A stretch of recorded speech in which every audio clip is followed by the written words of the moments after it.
anthropologique que Kant avait assigné à la philosophie comme son domaine le plus général. Grâce à la réflexion sur l'inconscient, on s'est aperçu, si vous voulez, pour parler très grossièrement, finalement, que l'homme n'existe pas.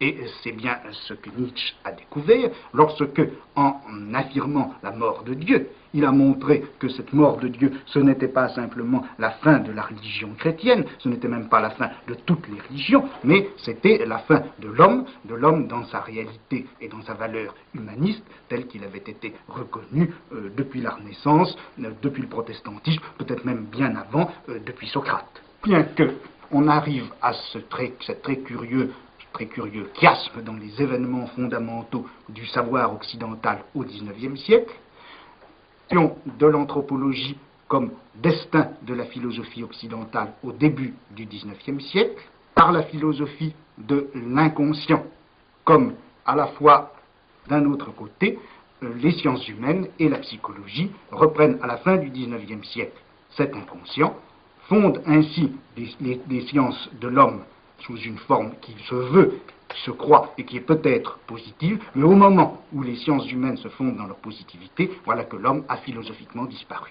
Et si précisément il existe de nos jours ce lien et ce non-lien entre la philosophie et la psychologie, c'est bien peut-être précisément à cela que absolument nouvelle et peut-être positive, eh bien la philosophie découvre que l'homme lui-même n'existe pas, ce qui fait que la positivité de la psychologie n'aurait peut-être pour fondement que cette aberration, ce vide, cette lacune qui serait l'existence de l'homme.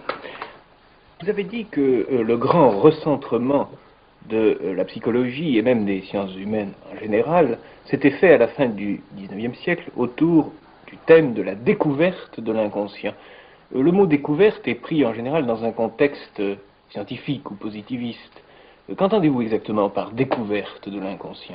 Bien, je crois qu'il faut prendre le mot à peu près au sens strict. Freud a littéralement découvert l'inconscient comme une chose. Il y a eu, pendant une vingtaine d'années, il y a eu une mode qui a régné, qui a été de dire on rencontrait chez Freud un perpétuel postulat chosiste. Enfin, depuis Politzer jusqu'à Merleau-Ponty compris, le chosisme, le positivisme de Freud a été critiqué comme une séquelle de la pensée du XIXe siècle, et on a essayé au contraire de réintroduire cette chose gênante qui était l'inconscient, de la réintroduire dans un réseau de signification plus fine, dans un réseau de signification tout court, de telle sorte que l'inconscient aurait pris statut dans une subjectivité peut-être transcendantale, ou peut-être empirique, ou peut-être historique, peu importe, mais l'inconscient aurait cessé d'être cette vilaine chose désagréable et caillouteuse que Freud a découvert en quelque sorte au-dessous du psychisme humain. Mais enfin, il ne faut pas oublier tout de même que Freud a effectivement découvert l'inconscient comme on découvre une chose, ou plutôt, si vous voulez, comme on découvre un texte. On sait bien, et là-dessus, les interprétations que le docteur Lacan donne actuellement de Freud sont indubitables, on sait bien que l'inconscient freudien a une structure de langage. Mais ça ne veut pas dire que l'inconscient est un langage. Non, c'est une parole, ce n'est pas une langue. C'est-à-dire que ce n'est pas le système qui permet de parler, quelque chose qui a été effectivement écrit, des mots qui ont été réellement déposés dans l'existence de l'homme, ou dans le psychisme de l'homme, si vous voulez, en tout cas qui se découvre littéralement lorsque l'on pratique cette opération un petit peu mystérieuse qu'est la psychanalyse. On découvre un texte écrit, c'est-à-dire qu'on découvre premièrement qu'il y a des signes déposés. Deuxièmement, que ces signes veulent dire quelque chose, que ce ne sont pas des signes absurdes. Et troisièmement, on découvre enfin ce qu'ils veulent dire. La reconnaissance de l'inconscient comme la signification de ce texte. S'agit-il là de deux moments méthodologiques de la psychologie? Il me semble que dans la pratique psychanalytique, la découverte qu'il y a un texte et la découverte de ce que ce texte veut dire ne font en réalité qu'une seule et même chose. C'est-à-dire, pour employer le langage de la linguistique, que le texte psychique est à la fois le message et le code de ce message.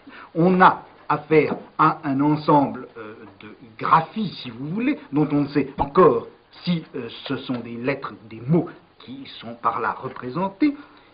Et de plus, une fois que l'on sait, ou une fois admis qu'il s'agit bien de mots qui sont ainsi déposés, on ne sait pas leur sens. Et on ne sait pas quel rapport ils ont avec leur sens. Il faut donc que l'opération analytique fasse d'un seul tenant la loi qui régit les rapports du signifiant au signifié et finalement découvrir ce que ça veut dire et découvrir le texte final qu'il y a à interpréter. Oui, mais je vois là une difficulté. Si le message que représente l'inconscient est à lui-même son propre code, la psychologie, sous la forme de la psychanalyse, va se révéler impuissante à se constituer une structure générale. Nous aurons affaire dans tous les cas à des textes individuels porteurs de leur propre code et qui demanderont à chaque fois le recommencement de l'entreprise entière. Bien, c'est pourquoi il n'y a pas, au fond, de psychanalyse générale, c'est pourquoi il n'y a pas de psychanalyse collective. On ne peut parler de psychanalyse d'une culture, par exemple, ou de psychanalyse d'une société que par métaphore, c'est-à-dire, puisque nous sommes dans le domaine des sciences, il n'y a de psychanalyse que de l'individu, et dans cet acte absolument fondateur, si vous voulez, fondateur de sens, qu'est le rapport analytique entre le médecin, entre le psychanalyste et son patient, il n'en reste pas moins que chacune de ces découvertes rigoureusement individuelles, qu'il y a un texte et de ce que ce texte veut dire, peut permettre évidemment d'établir certains isomorphismes ou certaines structures générales de langage, mais le fait que le message détienne en lui-même son propre code est une loi qui analyse qu'à l'intérieur de cette opération individuelle qu'est la cure même de la psychanalyse. Je voudrais maintenant revenir avec quelque obstination. Qu'est-ce que la psychologie? Et peut-être aussi vous contraindre à parler de ce dont je vous soupçonne de ne pas vouloir parler. Vous définissez la psychologie comme science ou connaissance de l'inconscient. Mais enfin, quel statut accorder à toutes ces pratiques, à toutes ces activités qui existent? Psychologie animale, test, psychophysiologie, psychologie factorielle. Bref, tout ce qu'on appelle, pour l'opposer à la psychanalyse, la psychologie théorique ou la psychologie de laboratoire. Eh bien, il me semble précisément que cette psychologie est la moins théorique qu'on puisse imaginer. Je veux dire ceci, c'est qu'il n'y a certainement pas entre la théorie et la pratique freudienne la distinction qu'on a voulu croire pendant un certain nombre d'années. En revanche, la psychologie dite théorique me paraît terriblement pratique.